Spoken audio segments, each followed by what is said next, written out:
Pendant que j'étais dans le coma, mon mari a modifié mon testament. Maintenant que je suis réveillé et qu'il ignore que je puis l'entendre planifier mon accident. 3 mois, c'est ce que dit le bavardage de l'infirmière depuis que je suis cloué dans ce lit. 3 mois pendant lesquels mon aimant mari a apparemment décidé de réécrire notre vie commune, en commençant par mon testament et en terminant par ma mort. Alors que je suis allongé ici, incapable de bouger mais parfaitement consciente, je réalise que me réveiller m'a peut-être sauvé la vie. Maintenant, il ne me reste plus qu'à rester endormi assez longtemps pour me sauver, avant de sombrer dans une autre histoire de femme qui retourne la situation. Je veux remercier cette communauté incroyable. Si vous vivez pour les moments où les sous-estimés deviennent intouchables, abonnez-vous maintenant, c'est gratuit et vous rejoindrez des milliers de personnes qui comprennent que la vengeance se sert mieux avec style. Prêt? Plongeons. La première fois que j'ai entendu son plan, j'ai failli me trahir. Mon rythme cardiaque a grimpé si brutalement que le rythme régulier du moniteur a vacillé, attirant l'attention d'une infirmière. Je me suis forcé à rester immobile, à garder ma respiration régulière, tandis que des années de pratique de la méditation devenaient mon fil d'Ariane. Les pas de Marc se sont arrêtés près de mon chevet, et j'ai senti sa main, la même main qui traçait autrefois des motifs affectueux sur ma peau, se poser lourdement sur mon bras. Tout va bien ici? Sa voix portait cette note parfaite de préoccupation, celle qui avait trompé tout le monde, nos amis, notre famille, et pendant 15 ans, même moi. L'infirmière Hélène, je crois, grâce à sa voix douce, l'a assuré que ce n'était qu'une fluctuation mineure, que cela arrivait parfois avec les patients comateux, que leur corps traitait encore les stimuli même s'ils n'en étaient pas conscients. Si seulement elle savait à quel point elle avait raison. Chaque mot, chaque contact, chaque conversation murmurée était cataloguée dans mon esprit avec une clarté cristalline. L'ironie de ma condition ne m'échappe pas, une neurologue piégée dans son propre corps, parfaitement consciente de tous les termes médicaux qu'ils utilisent pour décrire mon état, le syndrome d'enfermement, avec une inconscience apparente. Ils appellent ça comme ça. J'appelle ça mon avantage inattendu. Le ventilateur siffle rythmiquement, synchronisé avec ma respiration soigneusement contrôlée. J'ai appris à synchroniser mes respirations naturelles avec son rythme mécanique, maintenant ainsi l'illusion de la dépendance. En réalité, je pourrais respirer seul, mais ce serait le premier signe de rétablissement, et je ne peux pas me rétablir, pas encore. Tu me manques tellement, mon amour, murmure Marc lorsque l'infirmière part. Ses doigts effleurent mes cheveux, et je lutte contre l'envie de tressaillir. Tout est pris en charge, comme nous l'avons toujours prévu. Tu n'as à t'inquiéter de rien. Sauf que je dois m'inquiéter, car ce dont il s'occupe inclut le transfert de nos comptes joints, la vente de notre maison de vacances à Chamonix, et le démantèlement systématique de chaque filet de sécurité financier que j'avais bâti au cours de ma carrière. Le testament qu'il a modifié, celui que j'avais méticuleusement élaboré pour soutenir mes parents âgés et financer une fondation de recherche neurologique, le laisse apparemment tout à lui maintenant. Par des paupières mi-closes, je le vois consulter son téléphone, son visage illuminé par la lueur verdâtre bleue de l'écran. Il attend quelqu'un. Ses visites en soirée sont devenues une routine, et j'ai appris que les routines sont des armes que je peux utiliser. Pile à l'heure, la porte s'ouvre avec un murmure. Quelque chose de nouveau. Une voix de femme. Chérie. Doux, avec une pointe d'impatience. Sophie Martin, son assistante juridique. Non, pas seulement son assistante juridique. J'avais réalisé il y a environ 2 semaines, la façon dont leurs doigts se frôlaient lorsqu'ils pensaient que personne ne regardait raconter une autre histoire. Rien de ce que disent les médecins, il n'y a aucun signe d'amélioration. La voix de Marc porte un chagrin calculé. Comment avance la paperasse? Tout est en place. Des papiers, des documents juridiques, je suppose. Une fois que ce sera déposé la semaine prochaine, les changements à son testament deviendront officiels. Es-tu sûr du calendrier pour le reste? Il faut que ce soit bientôt. Sa voix baisse, me forçant à tendre l'oreille. Plus elle reste ainsi, plus les gens poseront des questions. Un accident tragique pendant la convalescence, une chute peut-être, ou une complication. C'est plus net comme ça. Mes doigts me démangent de se transformer en poing, mais je maintiens ma posture passive. La rage brûle sous ma peau, mais je la canalise dans des notes mentales, heure, date, témoin. Chaque détail qu'ils laissent échapper devient une munition. Un moniteur bip au loin, et leur conversation s'interrompt. J'ai appris les rythmes de l'hôpital, les changements d'équipe, les rondes de médicaments, les interruptions prévisibles qui les rendent négligents. Ils pensent être seuls dans cette pièce stérile avec une femme inconsciente. Ils ne réalisent pas qu'ils jouent sur scène, et je suis leur public le plus attentif. Je devrais y aller, murmure Sophie. Appelle-moi quand tu auras réglé les détails. Le bourdonnement d'accords de Marc est suivi du doux son d'un baiser. Mon estomac se serre, mais la nausée sert un but, chaque trahison renforce ma résolution. Après leur départ, je reste dans l'obscurité, à analyser. Mon esprit, autrefois rempli de publications de recherches et de cas de patients, catalogue maintenant leurs erreurs. Ils pensent être prudents, mais la trop grande confiance les rend négligents. Ils ne remarquent pas l'infirmière de nuit qui s'attarde un peu trop longtemps à ma porte, ni l'assistante sociale qui pose quelques questions de trop sur la procuration de Marc. J'ai toujours été doué pour les énigmes, en tant que neurologue, je devais l'être. Le cerveau humain est le mystère ultime. Maintenant, j'assemble un autre type de puzzle, pièce par pièce, traîtreusement. Mon corps est peut-être immobile, mais mon esprit cartographie un labyrinthe de preuves et d'alliés.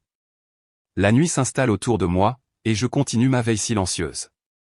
3 mois de pratique de l'immobilité m'ont appris la patience. Ils passeront à l'action, mais quand ils le feront, ils découvriront que faire le mort n'est pas la même chose qu'être mort, et je compte bien être bien vivante quand je leur montrerai enfin ma main. Dans l'obscurité de ma chambre d'hôpital, les souvenirs refont surface comme une marée que je ne peux contrôler. Chaque vague apporte une nouvelle prise de conscience, une nouvelle perspective sur ce que j'avais autrefois cru être un mariage parfait. Les signes étaient là, dispersés au fil de 15 ans comme des miettes de pain. J'étais trop aveugle pour les suivre. Je me souviens du jour où Marc a suggéré pour la première fois que je mette à jour mon testament.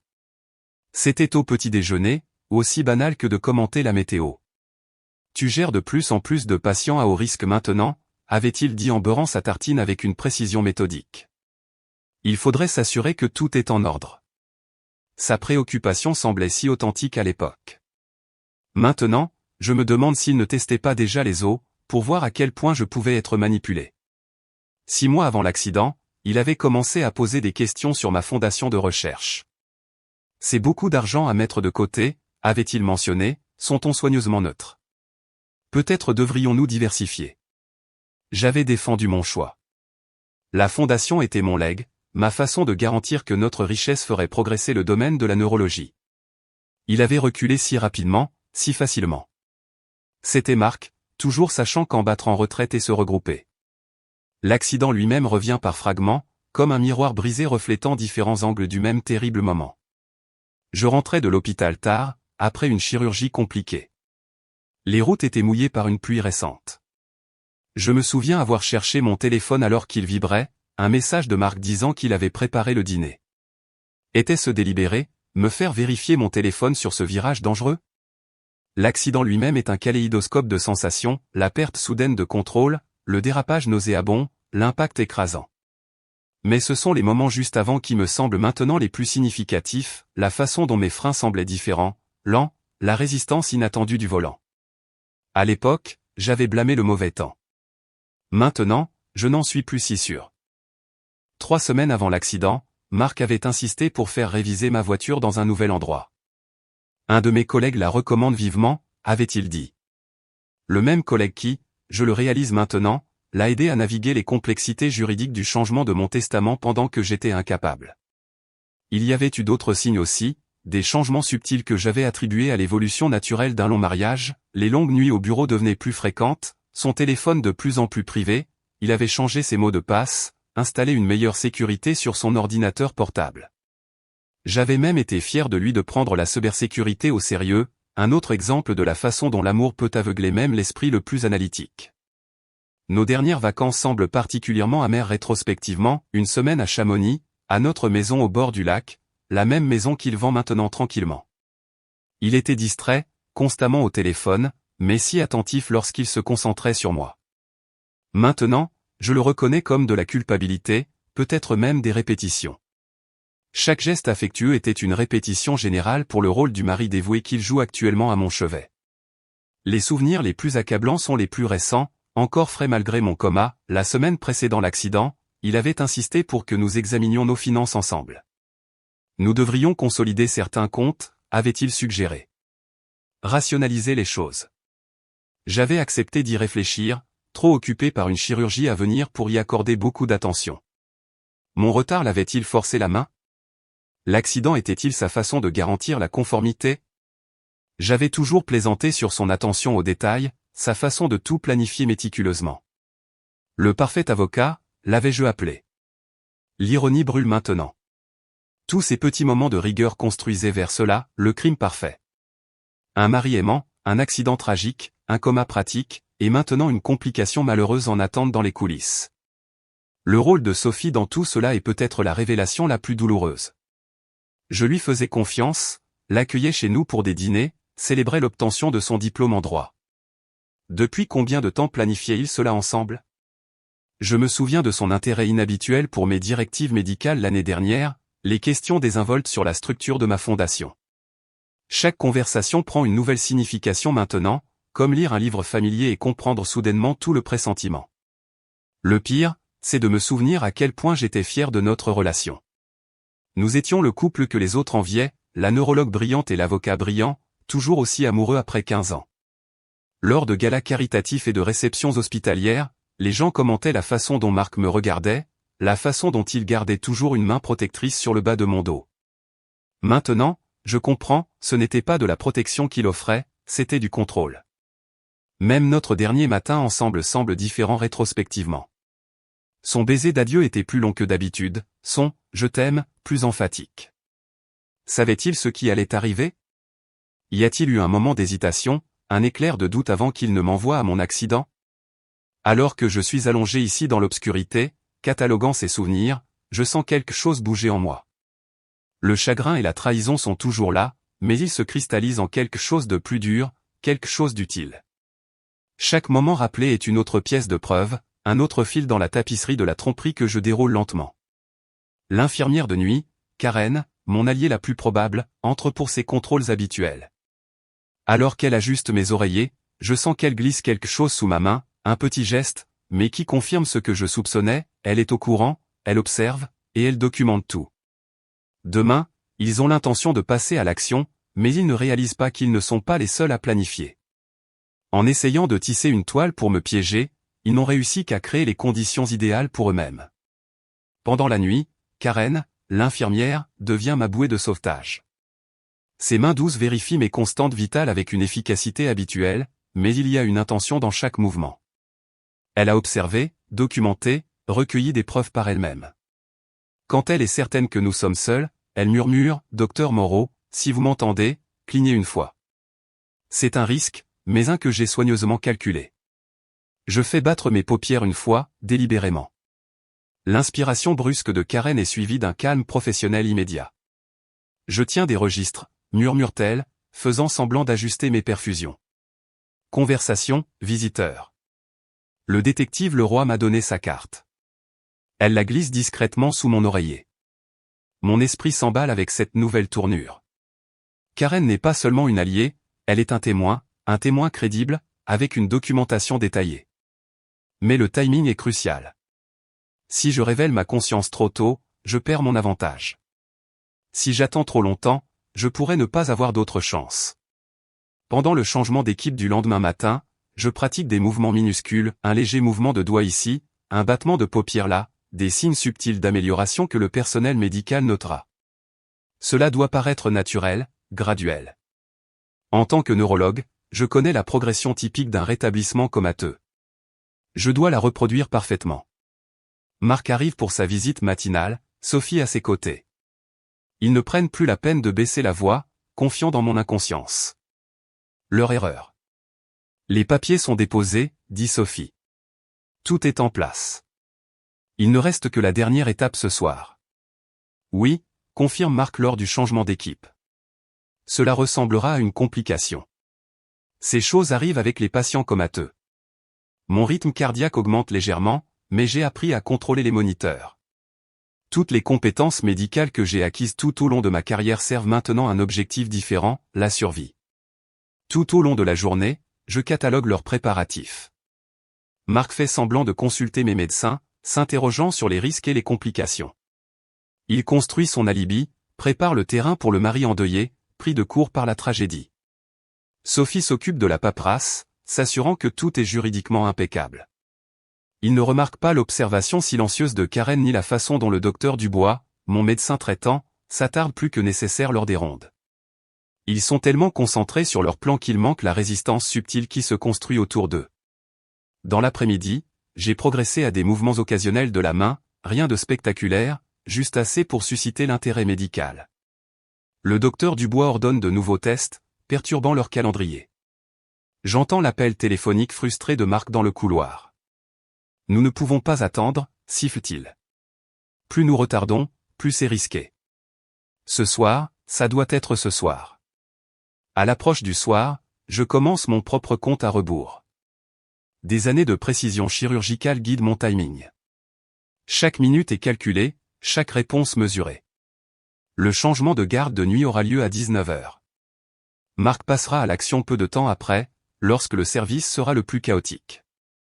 À 18h45, Karen se glisse dans ma chambre pour une dernière vérification. Tout est prêt, murmure-t-elle. Le détective Leroy est prêt. Juste comme nous l'avions prévu. À 18h55, j'entends les pas de Marc dans le couloir. Son anxiété le rend négligent. La porte s'ouvre, et je le sens s'approcher du lit. Sa main se tend vers ma perfusion. Non. Mes yeux s'ouvrent brusquement, se fixant directement sur son visage. Bonjour, Marc. Le choc le paralyse, les mains toujours tendues. Le détective Leroy apparaît dans l'encadrement de la porte. Karen et le docteur Dubois, à ses côtés, s'écartent de mon lit. Monsieur Dubois, ordonne Leroy. Les quelques instants qui suivent sont un chaos. Marc essaie de se rattraper, de raconter une histoire de dévotion et de soulagement face à mon rétablissement, mais son numéro échoue finalement lorsque Sophie fait irruption, ne réalisant pas que la pièce est pleine de témoins. Marc, nous devons. Elle s'arrête net, constatant la scène. Parfait timing, dit Leroy. Sophie Martin, vous êtes également arrêtée.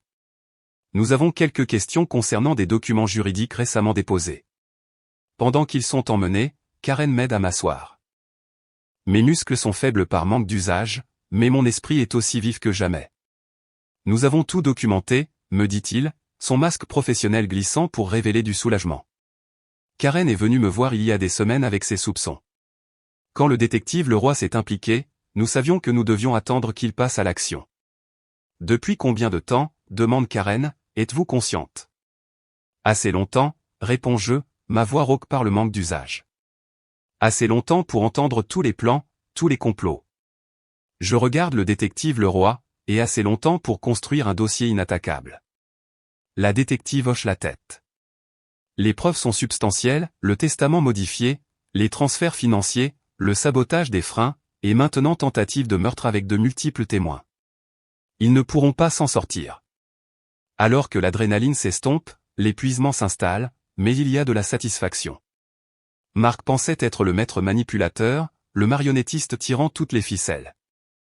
Il n'a jamais réalisé qu'il jouait sur une scène de ma conception, chaque mouvement observé et documenté. Vous devriez vous reposer, dit le docteur Dubois en ajustant mon lit. Les prochains jours seront chargés de déclarations à la police et d'évaluation de convalescence. Je hoche la tête, me permettant enfin de détendre mon corps. La partie la plus difficile est maintenir la tromperie, rester parfaitement immobile tandis que le danger rôdait est terminé. Vient maintenant la convalescence, tant physique que juridique. Karen, j'appelle alors qu'elle se tourne pour partir, merci d'avoir cru, d'avoir veillé. Elle sourit. Reposez-vous bien, docteur Moreau. Vraiment. Alors que je m'endors, je pense à l'ironie. Marc avait prévu de me faire taire pour toujours, mais ce faisant, il m'a donné le point de vue parfait pour assister à sa propre chute. Parfois, la meilleure vengeance est simplement de rester en vie assez longtemps pour dire la vérité. Les jours suivants se déroulent comme une danse soigneusement orchestrée, chaque pas calculé et précis. Depuis mon lit d'hôpital, désormais ajusté en position assise, je regarde les fils de ma vengeance se resserrer autour de ceux qui m'ont trahi.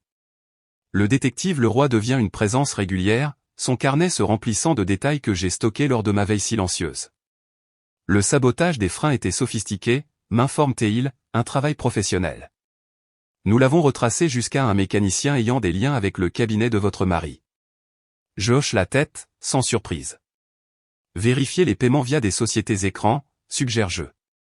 Marc a toujours préféré garder les transactions dangereuses à distance.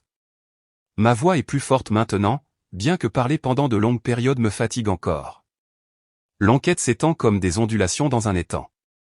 Le permis de Sophie est suspendu en attendant l'enquête. Thomas Bernard, le conseiller financier, craque sous la pression et se rend à la justice. Un par un, les complices tombent. Mais je n'ai pas fini. Il ne s'agit pas seulement de justice, il s'agit de démanteler tout ce qu'ils ont essayé de me voler. Mon ordinateur portable repose sur la table réglable de l'hôpital, l'écran rempli de dossiers financiers. Karen, devenue à la fois amie et alliée, m'aide à trier les documents. Ils ont presque réussi à transférer les fonds de la fondation, note-t-elle en parcourant les journaux de transactions. Presque, agréai-je, mais Marc n'a jamais compris pourquoi je l'avais structuré comme ça. La fondation ne concernait pas seulement la recherche, c'était un héritage. Je feuillette un autre document, celui-ci montrant les membres du conseil de la fondation. Chaque transfert nécessitait plusieurs approbations. Ces faux documents n'auraient pas pu contourner cela. Le processus de rétablissement est double, thérapie physique pour mes muscles affaiblis, thérapie juridique pour mes actifs compromis. Chaque matin apporte de nouveaux défis, apprendre à marcher à nouveau tout en démêlant des manœuvres financières complexes. Le docteur Dubois surveille mes progrès avec une fierté professionnelle. Votre rétablissement est remarquable, dit-il lors des rondes, bien que je soupçonne que vous vous rétablissez depuis plus longtemps que nos dossiers n'en témoignent.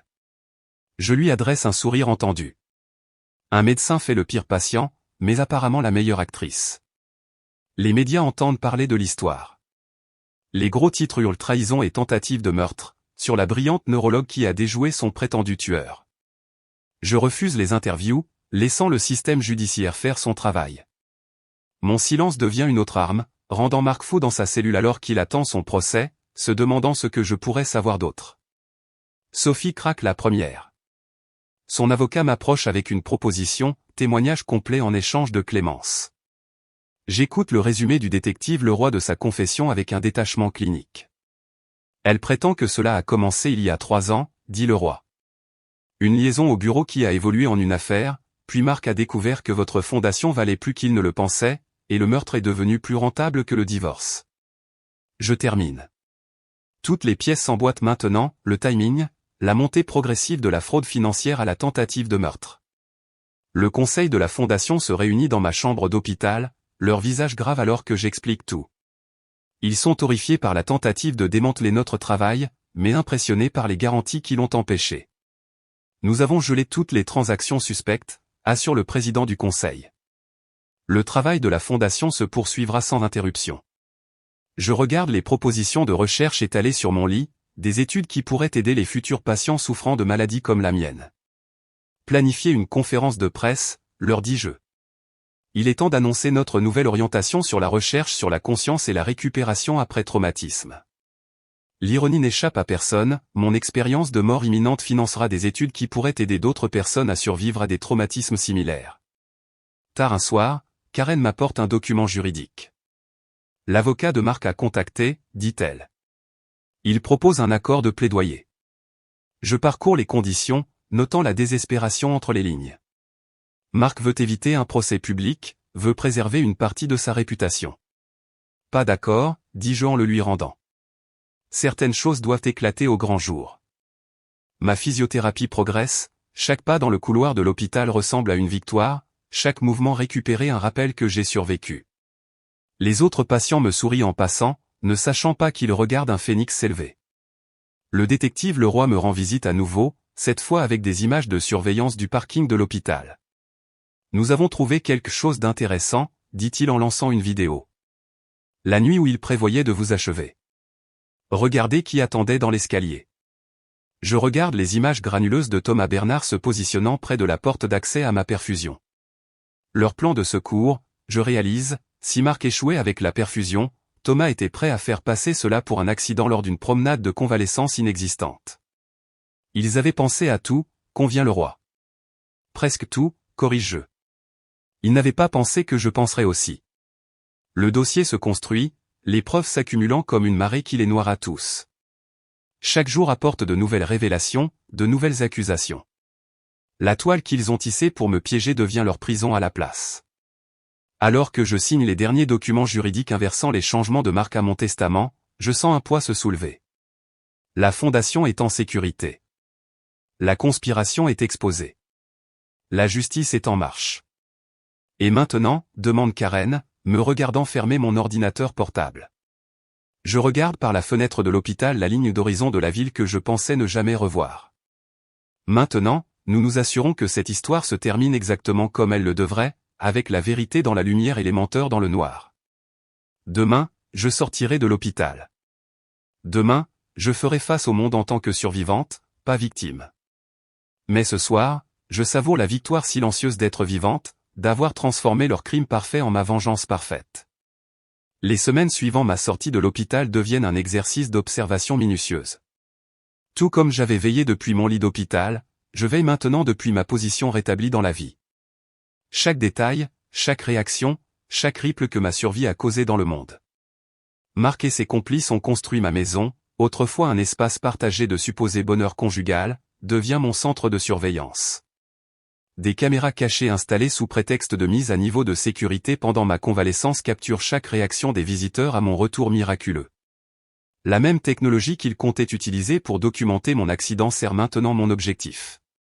L'assistant de Sophie, pensant que je me repose à l'étage, vient récupérer des documents qu'elle prétend avoir oubliés. Les caméras la capturent tentant d'accéder au bureau de Marc à domicile, probablement à la recherche de preuves incriminantes. Je préviens le détective Leroy, ajoutant une autre accusation à la liste croissante. Votre maison est assez populaire ces jours-ci, commente Leroy en examinant les images.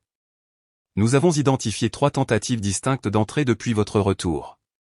Je hoche la tête en sirotant monter dans mon bureau, autrefois le domaine de Marc, maintenant mon centre de commandement. Il s'affole, j'explique. Chaque complice, inquiet que les autres n'aient laissé de preuves.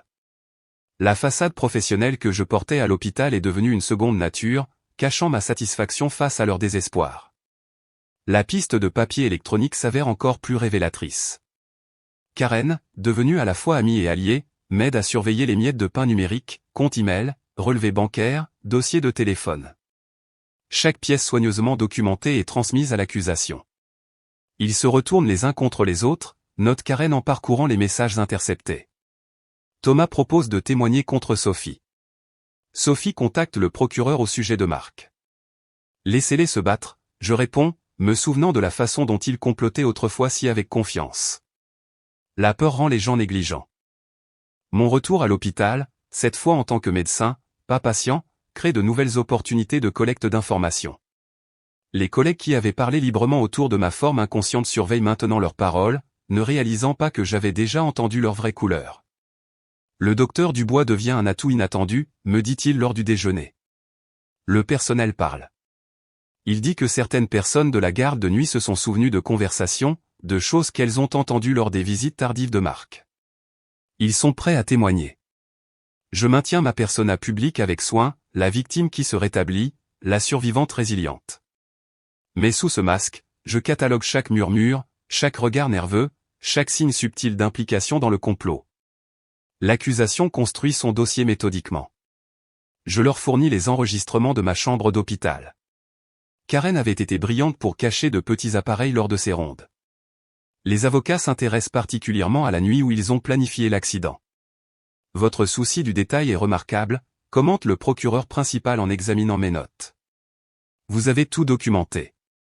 J'ai eu d'excellents professeurs, réponds-je en souriant.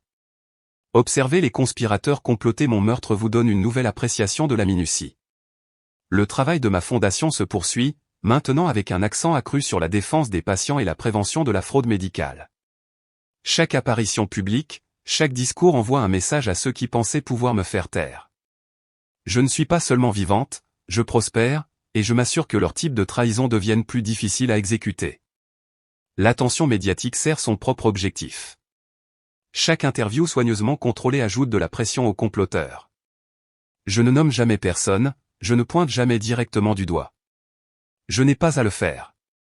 Le public tire ses propres conclusions, et le tribunal de l'opinion publique s'avère aussi dévastateur que le système judiciaire. Tard un soir, en examinant les images de sécurité, je remarque quelque chose d'intéressant. Thomas Bernard, sorti sous caution, tente d'accéder à mon bureau à l'hôpital. Les caméras le montrent repartant les mains vides, frustré. Le lendemain, son avocat contacte le procureur général avec une offre étendue de coopération. Il réalise qu'il n'y a nulle part où se cacher, observe le roi lors de nos réunions régulières. Chaque roche sous laquelle ils essaient de se cacher a déjà été retournée. J'ai appris à lire les gens différemment maintenant. Chaque geste, chaque choix de mots, chaque légère hésitation raconte une histoire. Les compétences que j'ai développées pendant mon coma sont devenues une seconde nature. Je vois les schémas de comportement, les indices qui révèlent des motifs cachés. Karen me rend visite régulièrement, m'aidant à maintenir ma vigilance tout en veillant à ce que je ne me perde pas dans le processus de surveillance. Rappelle-toi, dit-elle un soir, le but n'est pas seulement de les voir tomber, mais de t'assurer que tu te lèves. Elle a raison, bien sûr. Cette phase d'observation silencieuse sert plusieurs objectifs, oui, elle recueille des preuves, renforce le dossier et fait pression sur les coupables, mais elle m'aide aussi à comprendre l'étendue totale de leur trahison, à traiter la réalité de ce qu'ils ont planifié, et à me préparer à la prochaine phase de ma réponse. Alors que je regarde le soleil se coucher depuis la fenêtre de mon bureau, je réfléchis à la façon dont cette vigilance est différente de ma veille à l'hôpital. Alors, j'étais impuissante, sauf par ma capacité à écouter et à me souvenir. Maintenant, chaque information que je recueille est une autre pierre sur le chemin de la justice. Les dates du procès sont fixées. Bientôt, cette phase d'observation et d'attente prendra fin, mais les habitudes que j'ai développées, le souci du détail, la documentation minutieuse, tout cela me servira bien pour la suite, car parfois, la position la plus puissante n'est pas sous les feux de la rampe, mais dans l'ombre, regardant la justice suivre son cours. La transition d'observateur à chef d'orchestre se fait naturellement. Après des mois d'observation, de collecte et de documentation, il est temps de tirer les ficelles. Ma convalescence soigneusement planifiée devient la pierre angulaire de ma performance.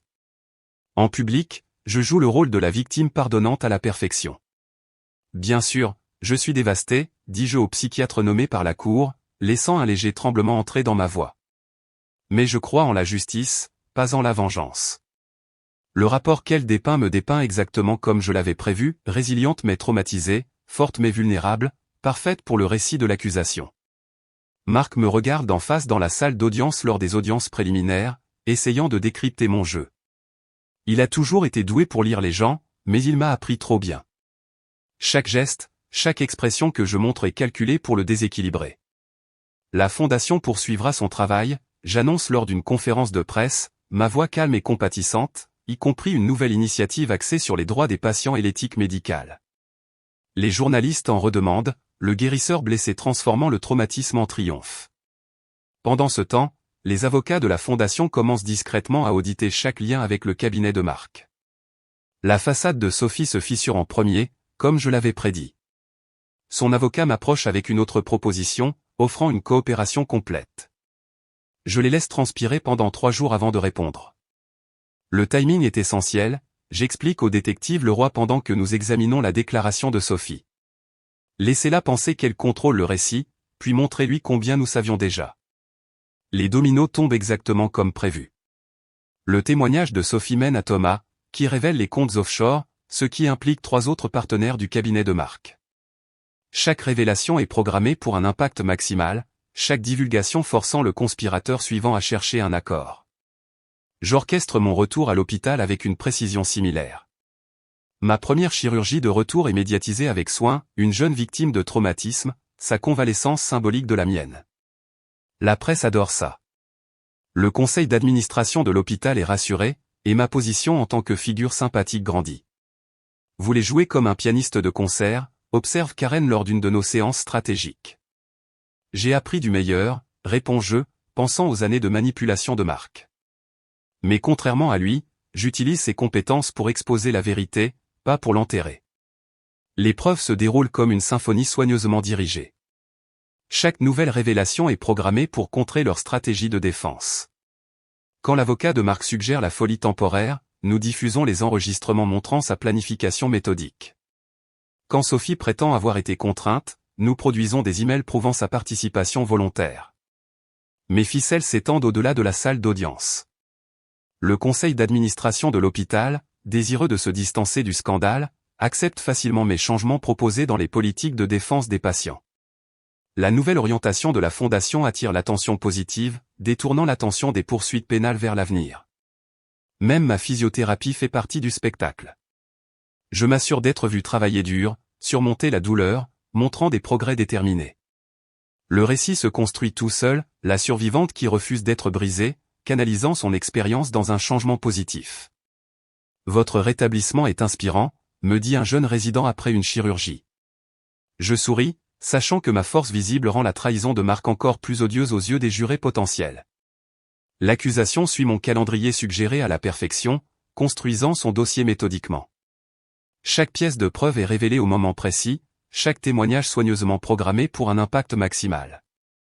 Le bureau du procureur n'a jamais eu une victime aussi organisée, commente le roi en examinant notre stratégie. Je ne suis pas une victime, je corrige. Je suis l'auteur de cette histoire. La désespération de Marc devient évidente dans ses manœuvres juridiques de plus en plus frénétiques. Il tente de supprimer des preuves, revendique le privilège conjugal, essaie même de soutenir que mon témoignage du coma est inadmissible. Chaque motion est rejetée, chaque défaite le rapprochant du bord. Je maintiens mon calme à travers tout cela, jouant le rôle de la survivante digne dans les réunions du conseil, les chirurgies et les apparitions publiques. Je suis l'image de la concentration professionnelle. Seul Karen et le détective le roi voient la satisfaction derrière mon extérieur calme. Le récit médiatique tourne exactement comme je l'ai orchestré. Les gros titres passent de la tragique trahison au retour triomphal, chaque histoire renforçant mon image soigneusement façonnée. La fondation doit continuer, devient mon mantra dans les interviews. Le passé est une leçon, pas une destination. Chaque déclaration renforce le contraste entre sa cupidité destructrice et ma réponse constructive.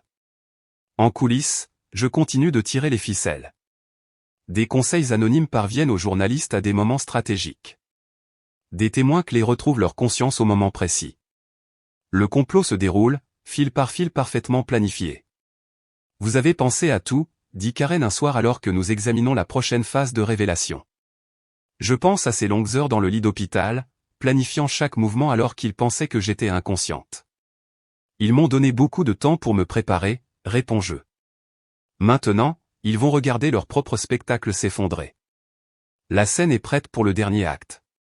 Chaque acteur a son rôle, chaque pièce de preuve son moment. Marc et ses complices pensaient être les marionnettistes, mais ils n'ont jamais vu les véritables fils. Alors que je me prépare pour les principaux jours du procès, je sais que le spectacle d'une vie est sur le point de commencer.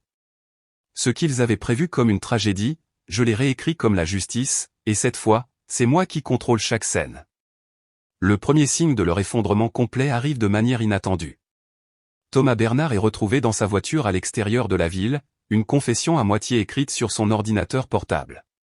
Pas mort, juste ivre et désespéré. Le poids de ses actions finit par le briser. Il est prêt à tout dire, m'informe le détective Leroy en examinant sa déclaration.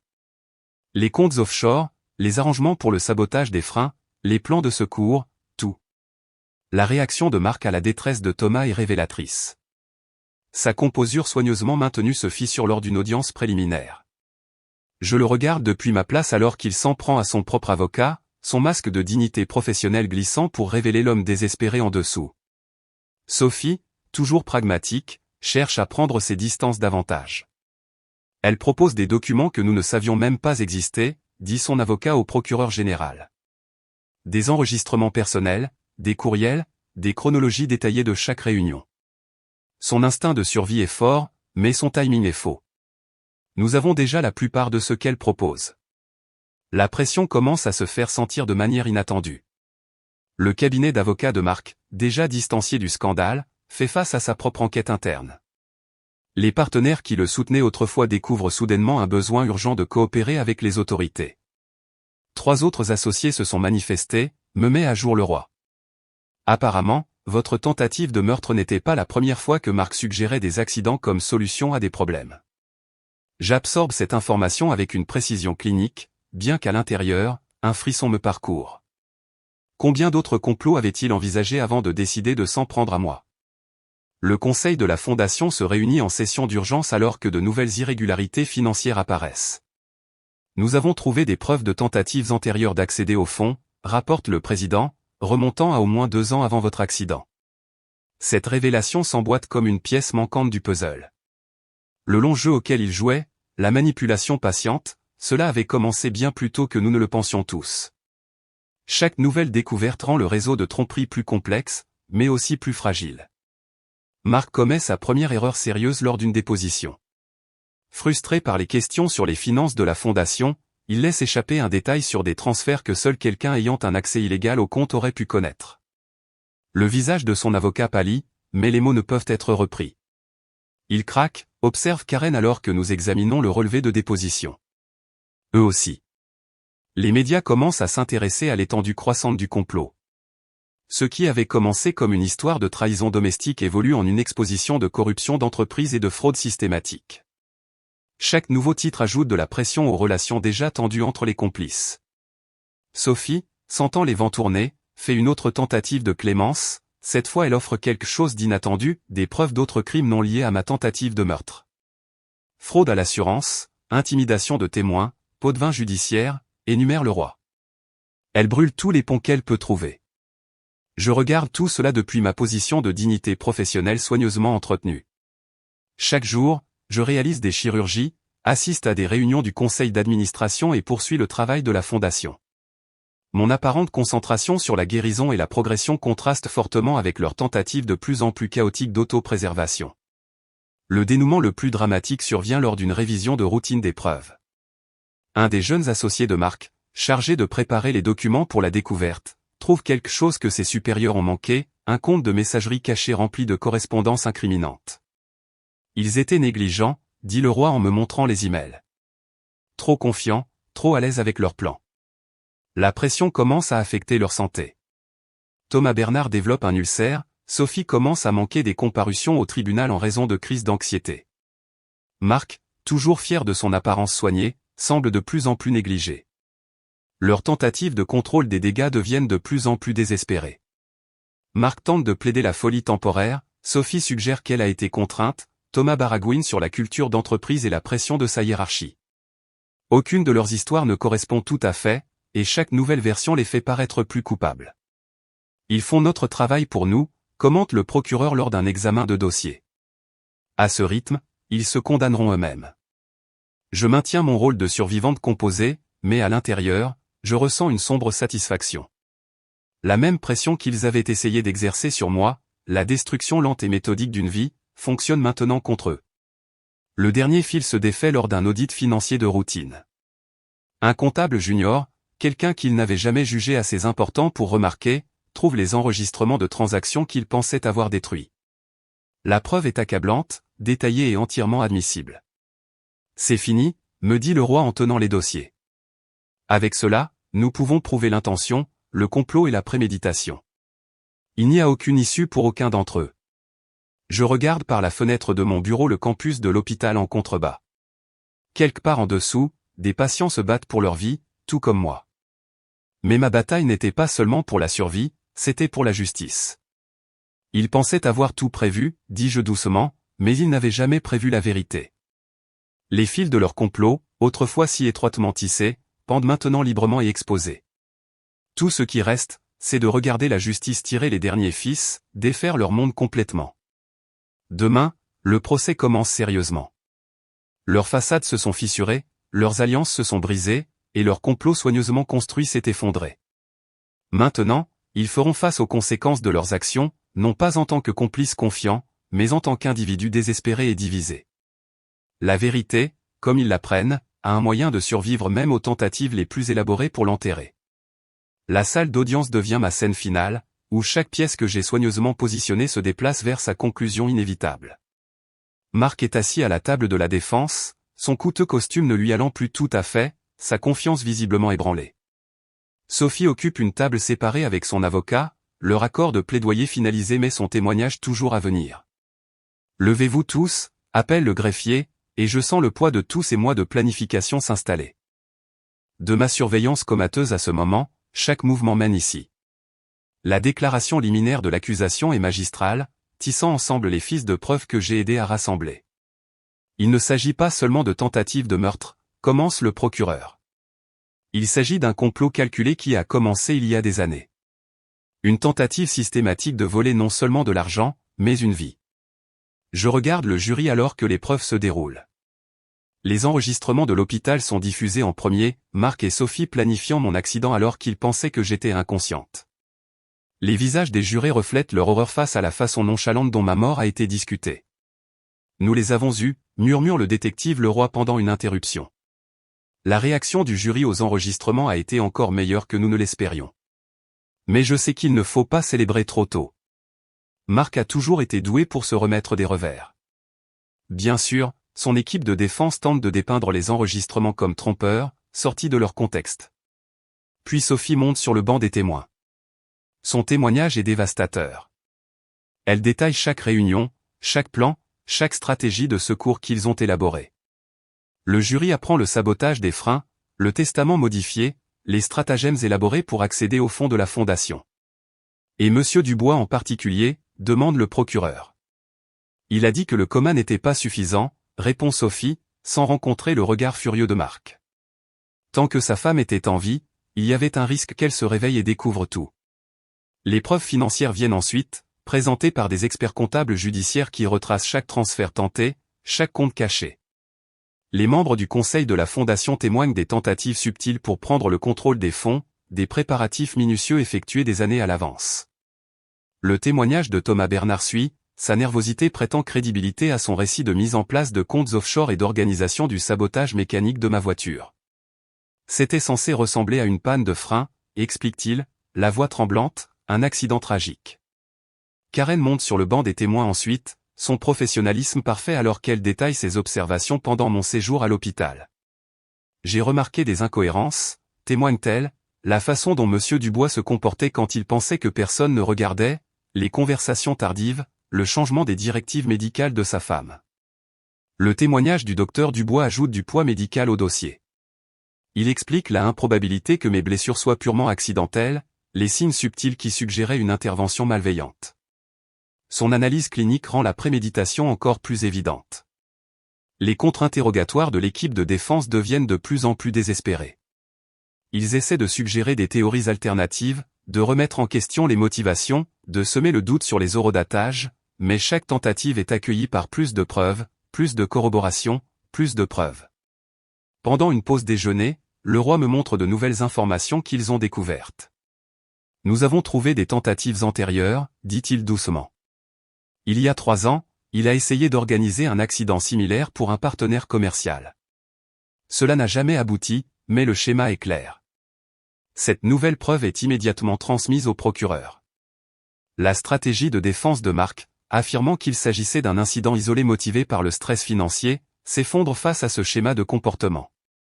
Les preuves techniques s'avèrent insurmontables. Des experts en criminalistique numérique retracent les courriels, les enregistrements téléphoniques et les transactions financières. Le jury voit une chronologie claire du complot, chaque pièce s'emboîtant parfaitement. Le filet se resserre, observe Karen lors d'une autre interruption. On peut le voir sur leur visage. C'est vrai. Les sourires confiants ont disparu, remplacés par des expressions tendues et des regards nerveux. Même la légendaire composure de Marc montre des fissures, ses mains tremblant légèrement alors qu'il prend des notes. L'accusation réserve ses preuves les plus solides pour la fin, mon propre témoignage. Alors que je monte sur le banc des témoins, je ressens le poids de mois de planification, d'observation et d'attente culminant en ce moment. Docteur Moreau, commence le procureur, veuillez dire à la cour la première fois que vous avez pris conscience des plans de votre mari. Mon témoignage est clair, détaillé et dévastateur. Je décris la conscience progressive pendant mon coma, la collecte minutieuse de preuves, la façon systématique dont Marc et ses complices ont planifié ma mort. Le jury est captivé par chaque mot, leur horreur visible alors que l'étendue totale de la trahison devient claire. L'avocat de Marc essaie à peine le contre-interrogatoire, murmure-t-il à Leroy pendant une pause. Que peut-il demander qui n'aggraverait pas les choses? Chaque question ne ferait que me donner une autre occasion de révéler des détails plus accablants. Alors que la phase de preuve touche à sa fin, je regarde Marc accepter enfin l'inévitabilité de sa situation. La réalisation traverse son visage comme une ombre, toutes les voies d'évasion bloquées, toutes les défenses s'effondrant, tous les alliés devenus témoins. L'accusation conclut, annonce le procureur, et je sens les pièces s'emboîter. Demain apportera les plaidoiries finales, mais l'issue est déjà claire. Le positionnement soigné des preuves, des témoins et des témoignages a créé un piège inéluctable. Comme une partie d'échecs atteignant ses derniers coups, chaque pièce est exactement là où elle doit être. Le mat n'est pas seulement proche, il est inévitable. Le jury ne met que 4 heures pour rendre son verdict. Quand nous revenons dans la salle d'audience, la tension est palpable. Marc est assis rigide à la table de la défense, son coûteux costume lui pendant désormais lâchement, des semaines de stress l'ayant marqué. Dans l'affaire de l'État contre Marc Dubois, sur le chef d'accusation de tentative de meurtre au premier degré, comment trouvez-vous? Coupable, prononce le mot résonne dans la salle d'audience comme un coup de feu, clair et définitif. Je regarde les épaules de Marc s'affaisser alors que chaque verdict supplémentaire suit, complot, fraude, détournement de fonds, tentative de fraude à l'assurance. Coupable sur tous les chefs. Sophie, ayant déjà plaidé coupable en échange de son témoignage, reçoit une peine réduite de 15 ans. Thomas Bernard écope de 12 ans. Mais Marc encourt la prison à vie sans possibilité de libération conditionnelle. Avant la sentence, j'exerce mon droit à faire une déclaration de victime. Debout au podium, je regarde directement l'homme qui était mon mari, l'homme qui a planifié ma mort avec la même précision qu'il utilisait autrefois pour planifier nos vacances. Je vous faisais confiance, commençai-je, ma voix stable. Pendant 15 ans, je vous ai fait confiance avec ma vie, mon amour et mon avenir. Vous avez remboursé cette confiance en essayant de voler non seulement ma fortune, mais ma vie même. Mais vous m'avez appris quelque chose de précieux, Marc. Vous m'avez appris que la survie est la forme la plus froide de vengeance. Ses yeux finissent par croiser les miens, et pour la première fois, je vois une vraie peur dans ses yeux. Pas la peur de la prison, mais la peur de moi, de la femme qu'il a déjouée à son propre jeu. Le juge prononce sa sentence sans équivoque, la prison à vie, sans possibilité de libération conditionnelle avant 50 ans. Ce tribunal, déclare-t-elle, a rarement vu une tentative aussi calculée et sans cœur pour détruire une vie à des fins financières. Alors qu'ils emmènent Marc, il essaie une dernière fois d'attraper mon regard, peut-être en espérant voir un éclair de la femme qu'il a autrefois aimée. Au lieu de cela, il voit ce qu'il a créé, une survivante qui a appris à être aussi calculatrice que lui, mais au service de la justice plutôt que de la cupidité. L'après-coup apporte sa propre forme de satisfaction. Le cabinet d'avocats de Marc se dissout sous le poids du scandale, leurs clients fuyant alors que plus de preuves de corruption émergent. Les comptes offshore sont retracés, leur contenu gelé et éventuellement rendu à leurs propriétaires légitimes. Ma fondation non seulement survit, mais prospère.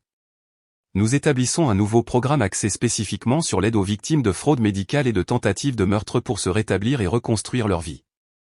L'ironie n'échappe à personne, la tentative de Marc de détruire mon héritage ne fait que le renforcer. Le détective Leroy me rend visite à l'hôpital une semaine après la sentence. Le bureau du procureur appelle cela le cas parfait, dit-il. Il l'utilise déjà comme exemple d'enseignement. Parfait, dis-je, pensant à ces longues heures de surveillance silencieuse, à la documentation méticuleuse de Karen, à tous les fils que nous avons rassemblés et tissés en un filet incassable. Le cirque médiatique finit par s'éteindre, mais pas avant que mon histoire n'inspire une vague de réformes dans les lois sur les procurations médicales et les protocoles de sécurité hospitalière. Les hôpitaux à travers le pays adoptent de nouvelles directives pour surveiller les patients comateux à long terme, des directives que j'ai contribué à développer, basées sur mon expérience. Karen est promue chef des infirmières, son rôle dans l'exposition du complot lui valant à la fois le respect et la reconnaissance. Le docteur Dubois devient chef de neurologie, notre expérience partagée créant un lien de confiance qui renforce l'ensemble du département. Mon premier discours public après le procès est lors d'une conférence sur l'éthique médicale. La médecine est bâtie sur la confiance, dis-je à l'audience. Lorsque cette confiance est trahie, nous devons nous assurer que la justice dispose des outils pour réagir. Chaque patient mérite non seulement des soins, mais une protection. La nouvelle orientation de la Fondation apporte une guérison inattendue. Chaque victime que nous aidons, chaque vie que nous reconstruisons, aide à reconstruire ma propre foi en l'humanité. L'obscurité dans laquelle Marc a essayé de m'entraîner devient une source de lumière pour les autres. Tard un soir, alors que je termine les rondes hospitalières, je me retrouve dans la chambre où j'étais autrefois comateuse, écoutant le meurtre de ma propre personne être planifié. Une jeune patiente est allongée là maintenant, véritablement inconsciente, sa famille maintenant une veille pleine d'espoir. Ils ont attrapé mon agresseur aujourd'hui, dit la mère du patient, ne connaissant pas mon histoire. Le médecin a dit qu'elle pourrait encore nous entendre, même dans le coma, alors nous continuons à lui parler, lui faisant savoir qu'elle est maintenant en sécurité. Je vérifie les constantes vitales de la patiente, me souvenant de mon propre temps dans ce lit. Continuez à lui parler, je conseille. Parfois, la conscience revient par les voix de ceux qui se soucient. En sortant de l'hôpital ce soir-là, je ressens les dernières arêtes froides de la vengeance s'estomper, remplacées par quelque chose de plus chaleureux. Pas le pardon exactement, mais le but. Marc et ses complices passeront leur vie dans des cellules de leur propre fabrication, tandis que je continue à construire quelque chose de plus grand que moi. Le garde de sécurité hoche la tête alors que je passe. Bonne nuit, docteur Moreau. Bonne nuit, réponds-je, m'avançant dans l'air frais du soir. Au-dessus de moi, les étoiles percent l'obscurité, me rappelant que la lumière trouve toujours un chemin. Marc a essayé d'écrire ma fin, mais au lieu de cela, il n'a écrit que la sienne. Mon histoire continue, plus forte pour avoir survécu à son chapitre le plus sombre. La justice servit froid, il s'avère, est le meilleur remède de tous. Un an après le procès, je me retrouve devant le miroir de ma salle de bain, étudiant mon reflet. La femme qui me regarde ressemble peu à celle qui était dans le coma dans ce lit d'hôpital. Mes yeux sont plus durs maintenant, portant le poids de l'expérience, mais aussi plus clairs, voyant le monde tel qu'il est, pas comme j'ai souhaité qu'il soit autrefois. Le journal du matin repose sur le comptoir de ma cuisine, ses gros titres annonçant l'échec de l'appel de Marc. Ses avocats ont tenté de plaider des erreurs procédurales, mais les preuves étaient trop écrasantes, le dossier trop parfait. La cour d'appel a mis moins de temps à confirmer sa condamnation que le jury original à la prononcer. Karen me rejoint pour le café, un rituel hebdomadaire que nous avons maintenu depuis le procès. « Tu as entendu ?» demande-t-elle. Sophie écrit un livre depuis la prison. Je hoche la tête, sans surprise. Confession d'une complice, je muse. Comme c'est prévisible. Cela te dérange-t-il ? demande Karen en me regardant attentivement, toujours protectrice après tout ce temps. Non, dis-je finalement, en remuant mon café pensivement. Laissez-la raconter sa version.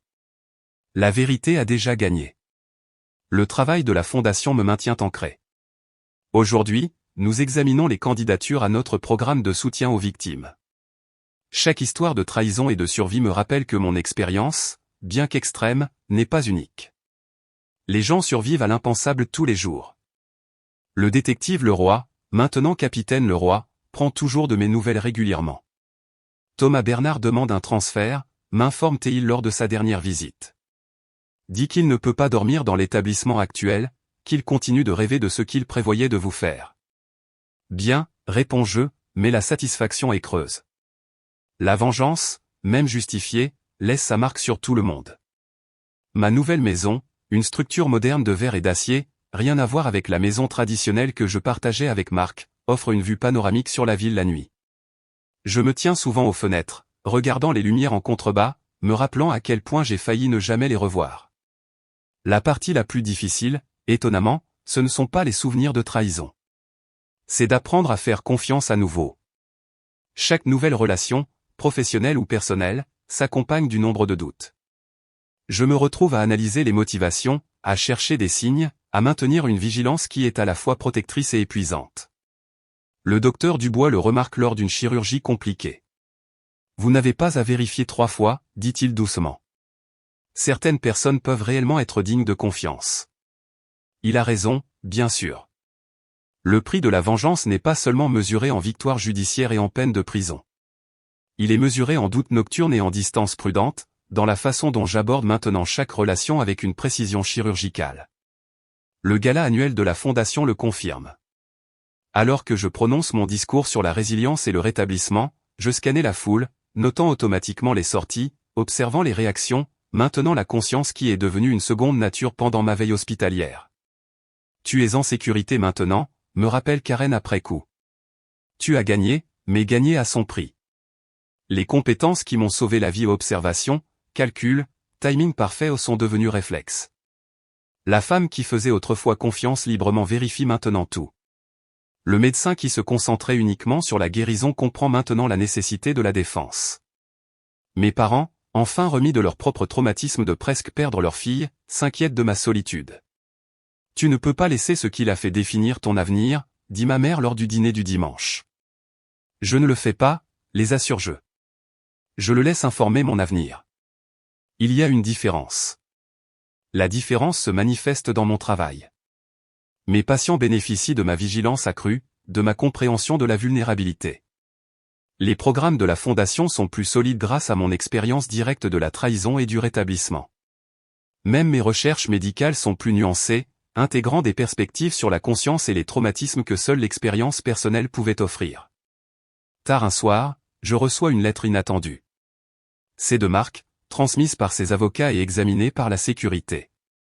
Pendant un long moment, je fixe l'enveloppe, sentant le poids de tout ce qui s'est passé. Finalement, je l'ouvre. Son écriture est différente, tremblante ou moins contrôlée. Il écrit sur le regret, sur la prise de conscience trop tardive de ce qu'il a détruit, sur l'espoir, d'une manière ou d'une autre, du pardon.